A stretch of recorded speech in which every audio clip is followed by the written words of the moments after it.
Ecumenical forum Christmas ആഘോഷവും രജത jubilee സമാപന സമ്മേളനവും ഞായറാഴ്ച വൈകിട്ട് 4 മണിക്ക് Bathery saint Mary's orthodox cathedral ദേവാലയത്തിൽ നടക്കും.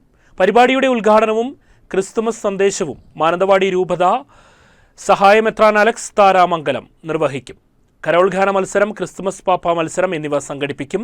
ചടങ്ങിൽ വിദ്യാഭ്യാസ പൊതുമേഖലകളിൽ മികവ് പുലർത്തിയവരെ ആദരിക്കും.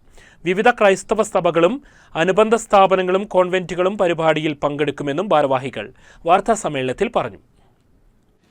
2025 ഡിസംബർ മാസം 21-ാം തീയതി ഞായറാഴ്ച Sultan Bathery saint Mary's orthodox cathedral ദേവാലയത്തിൽ വെച്ച് ബത്തേരിയിലെ 8 ക്രൈസ്തവ സഭകളുടെ കൂട്ടായ്മയായ എക്യുമെനിക്കൽ ഫോറം ക്രിസ്മസ് ആഘോഷവും രജത ജൂബിലി സമാപന സമ്മേളന ഉദ്ഘാടനവും നടത്തപ്പെടുകയാണ്.